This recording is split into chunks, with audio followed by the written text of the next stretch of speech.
Hey there! Thank you for tuning into DuckBricks. I'm Chris and welcome to another Top 10 LEGO video. Today's topic will be taking a look at LEGO Hero Factory and in particular, what Hero Factory did right.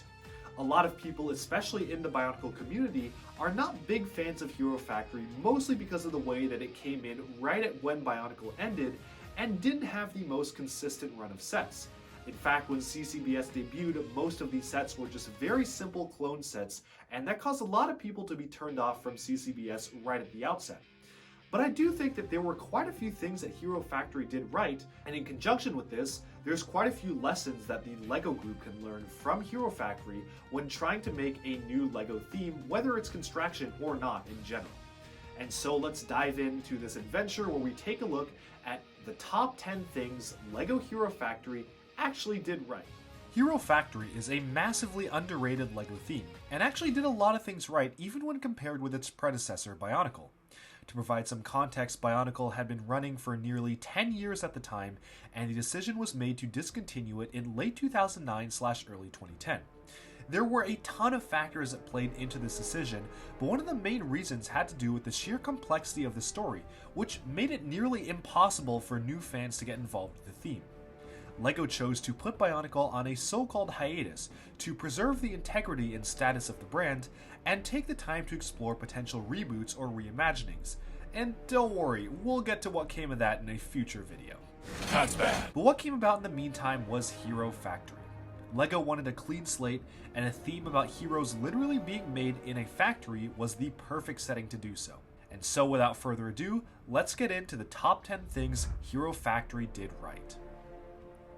Starting off with a very year-specific point, we have Hero Factory Breakout as number 10. The entire year of 2012 was excellently done all around. After spending 2011 with some major growing pains due to an entirely new building system, CCBS, 2012 delivered on almost every front. The hero sets were a clear major step forwards from the relatively standard and uninteresting clone builds of 2011, with each hero being outfitted with different tech to excel in different environments. Doing things like placing Furno, the fire-based character, in underwater scuba gear, or designating new team member Raka as a secret agent for the recon team with high-tech equipment was a majorly refreshing change of pace after nearly identical hero builds for a full year. The villains were even better. Introducing these uniquely named characters with wildly different builds that took full advantage of the new system was a great choice.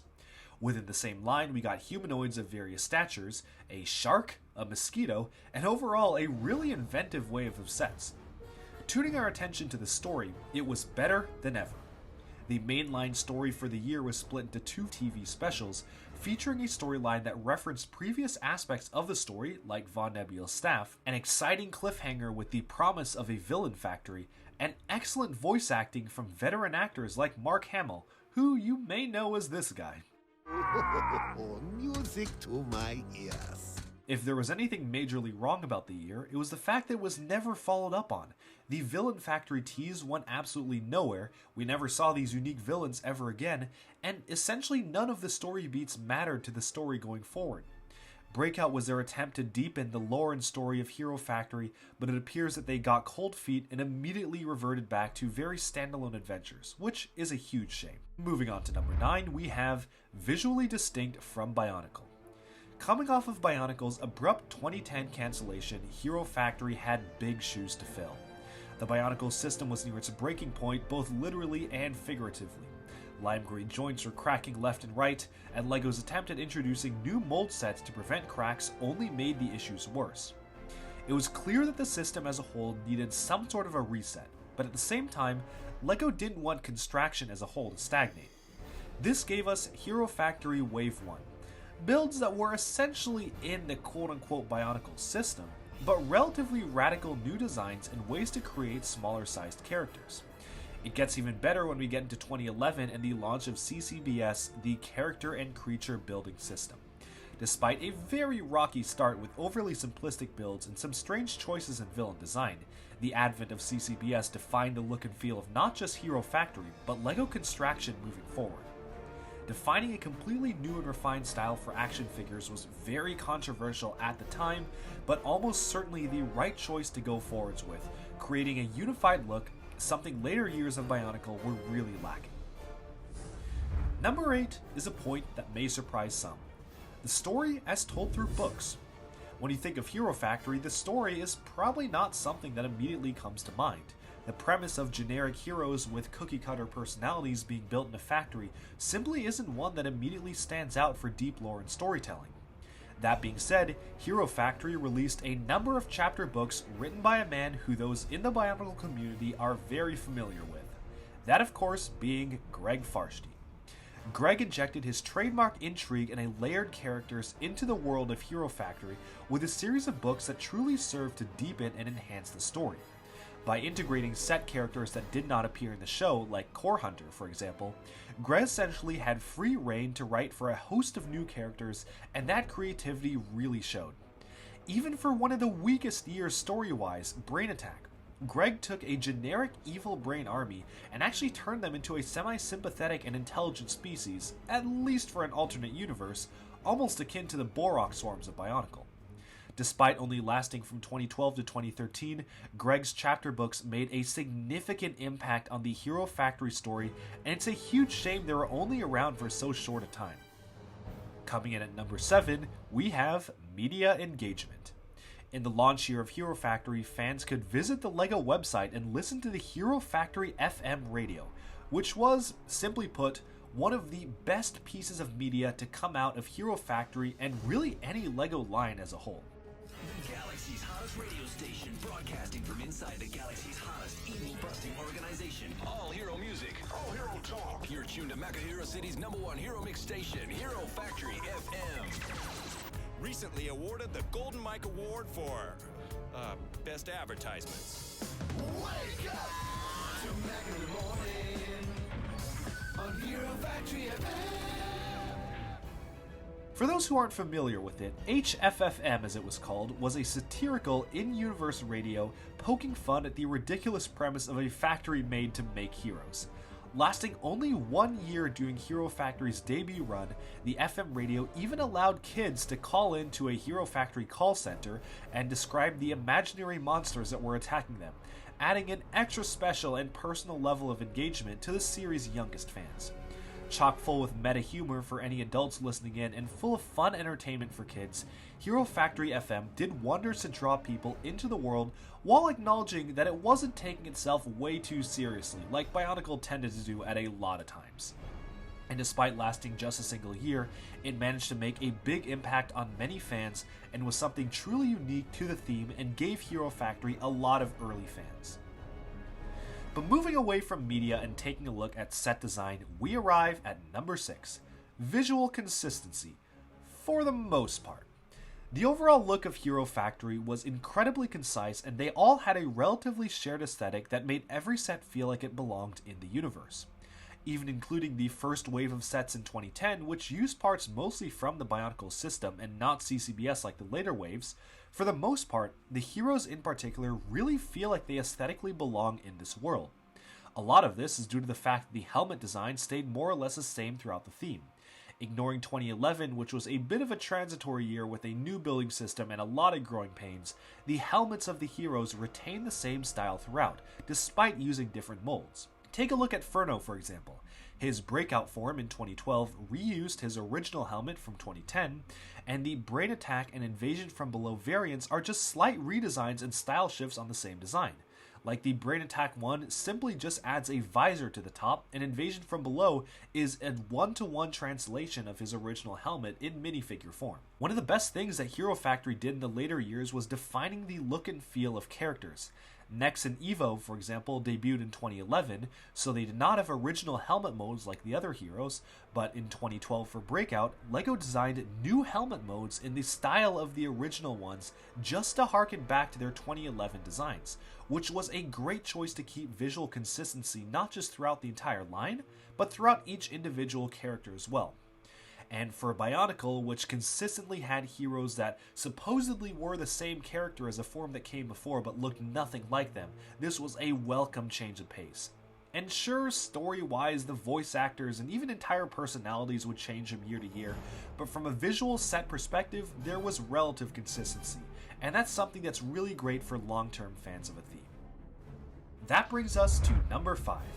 Hero Factory was the perfect sandbox LEGO theme, and a great idea for an original action figure theme. The entire premise of Hero Factory revolves around the fact that any hero can be made and dispatched anywhere in the galaxy, even Earth itself.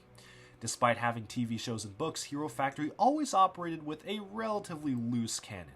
There were less rules and more possibilities for play. The main media for Hero Factory was a TV show, which outside of the first year, delivered approximately 45 to 60 minutes of content per year. Not every single set was featured, and in later years like Breakout and Brain Attack, it was always clear that there were background heroes fighting background villains just off screen.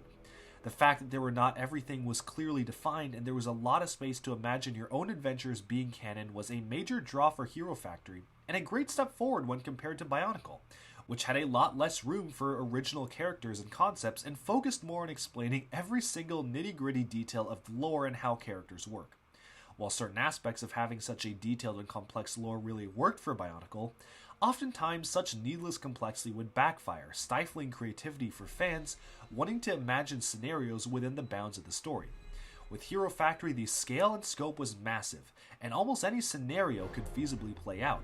And that's why Hero Factory's original concept had a ton of potential as a LEGO theme. In fact, the ability to create your own characters and worlds inside this massive universe was bolstered by LEGO's official service, the Hero Recon Team, which was unfortunately very short-lived but allowed kids to completely design their own hero and sometimes even feature a unique dual-molded piece to include with them as part of this unique recon team of heroes. Outside of just the regular Design by Me program, having kids create their own characters was pretty much unheard of in any LEGO theme, and having them receive them as physical products was just beyond anything else that LEGO had tried before. This was a very clear sign that LEGO had intended this theme to be a pure sandbox theme, encouraging kids to create their own adventures, and it's a real shame that this whole concept of creating your own heroes was kind of short-lived and didn't ever progress past that first few months of Hero Recon Team being active. But coming in at number 4, we have the TV show. For all the flack Hero Factory gets about its story, having a TV show was a major step up compared to Bionicle. One of the major issues about Bionicle was that the main story was told through non-visual media, like books, web serials, and the like. While this was a great medium for authors like Greg Farshty to really delve deep into the lore for dedicated fans, for newer fans, it was a monumental task to read through years' worth of stories that spanned thousands of years in-universe and crossed over with each other at random intervals. Hero Factory, on the other hand, had at most a few hours worth of story per year as told through the show. Anything else, while canon, was not part of the quote-unquote main story, and as such, any fan who wanted to get involved with the universe could do so very easily. LEGO often posted these episodes for free viewing on the official LEGO YouTube channel, so any kid could very easily search them up and watch them whenever or wherever they wanted. Despite the story being frustratingly simple and contrived at points, having a consolidated form of media to keep kids occupied and focused on the theme was much better than not having anything along those lines at all, which is why this is a major benefit to Hero Factory as a theme. And to LEGO's credit, unlike some other themes, they delivered TV show content right up until the very end of the line. Number 3 is the willingness to innovate and try new things. Without calling out any theme in particular, many long-lasting LEGO themes can sometimes fall into a trap of delivering more of the same year after year. In a world where we get licensed themes constantly rehashing the same models over and over again, and even original themes continuing to release identical set formats and styles, Hero Factory, for better or for worse, usually try to do something new with every release cycle. To name a few examples, Breakout attempted a year-long story featuring every single hero introduced thus far and villains who did not conform to elemental or matching color schemes. Some of the best and most unique examples of set-to-set conflict this year was when heroes were placed in new and unique situations. Breeze was outfitted with LEGO System minifigure scale blasters as rocket boots to combat a giant wasp. Furno was sent underwater to fight a shark. Stormer was sent on a motorcycle chase to take down a high-speed biker villain, and so on. It wasn't just the fire hero versus a fire villain or an ice hero versus an ice villain. We got a ton of variety in this year, which was great. Even moving on to Brain Attack, which returned to the elemental and matching color schemes of hero to villain, the heroes gained a knight aesthetic which was completely unique to CCBS, gaining swords, shields, bulkier helmets and visors, and in Inferno's case, even a cape. Savage Planet leveraged the character and creature building system and pitted heroes against animals. The best example of innovation used within the line is Invasion from Below, which made everything minifigure scale and placed the minifig-size heroes in large mechs to fight massive kaiju beasts. Was it controversial? Sure. Was it something we had never seen before from a theme that had already tried completely new things year after year? You bet. These constant reimaginings of the core constant while keeping the same aesthetic served Hero Factory extremely well and prevented the line from feeling stale. And in a theme that's literally based on carbon copy heroes made in a factory, these attempts to make everything feel different was a great choice for a theme like this.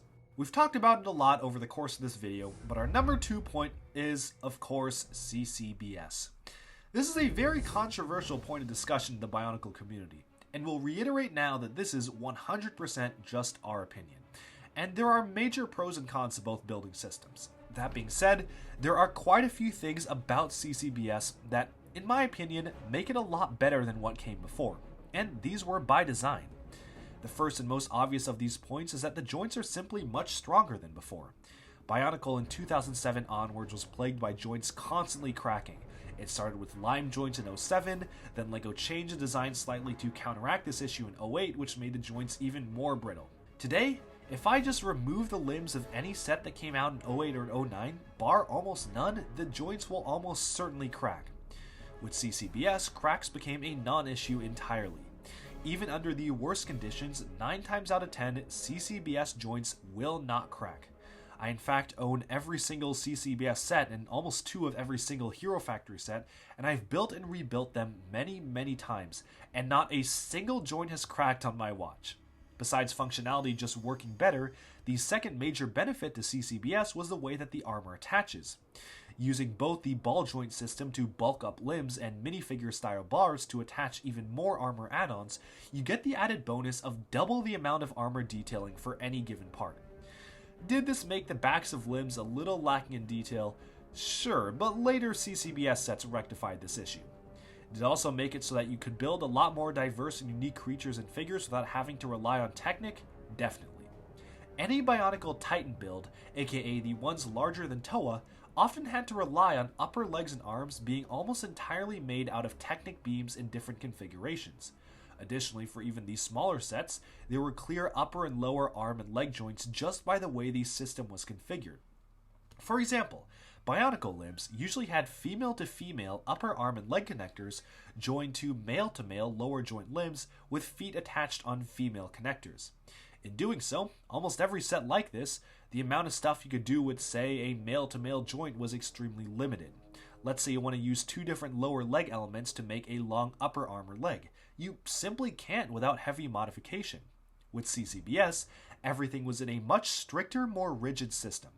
Torsos only had male attachment points, and nearly every limb was male to female. And sure, they made female to female attachment points to diversify the system, but these were never used for upper arms and legs, as that would kind of break the system and the entire point of doing so.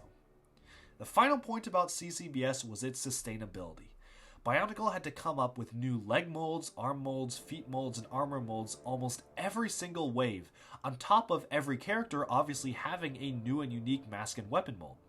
CCBS, on the other hand, really only needed a new armor attachment piece, maybe a new style of foot here and there, and that was it outside of the normal heads and weapons.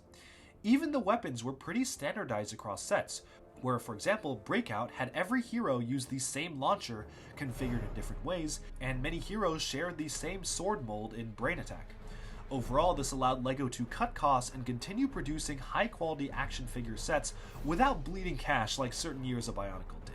But with that, that brings us to the final point. We've covered variations of this idea throughout the entire video, but the number 1 point really boils down to simplicity. In my opinion, this sums up almost every single point made in this video. From the very style of CCBS to the base idea of the story to the form of media delivery, Hero Factory was a simple theme. A factory makes heroes and they go throughout the galaxy and fight villains. That's it. And yes, while it is true that a lot of fans were missing deep lore and complex storytelling, Hero Factory was, in and of itself, a far more sustainable theme for LEGO to produce. Would it grow a massive fan base that really stuck with it year after year? Arguable, but probably not. Did it need to? Not at all. For every kid who outgrew Hero Factory, there would be even more new, younger kids trying to take their place. Theoretically, Hero Factory could have kept going and trying new things, constantly bringing new fans into Construction and even LEGO as a whole. And if it wasn't for Bionicle G2, it honestly probably would have. And who knows, we might even still see Construction on shelves today. There's a lot more that can be said about this, but in essence, it just boils down to the concept, storytelling, and longevity of the theme. While normal original LEGO themes last 2 to 3 years at most, Hero Factory lasted almost 5 years, and I think that says a lot about this point. And there you have it. 10 major things Hero Factory did right. Was it a perfect theme? Not at all. Did it do a lot of things right despite the flack it gets from the Bionicle and LEGO fan community as a whole? Certainly. Hero Factory is a very underrated LEGO theme, and to its credit, it's built up a fan base over the years and even managed to outlast Bionicle's G2 reboot by almost double the time. But that about sums up this video. Thank you all for tuning in to yet another Top 10 LEGO video, and be sure to subscribe to DuckBricks for even more LEGO news, reviews, discussion, analyses, and more coming your way very soon. Thanks, and bye-bye for now.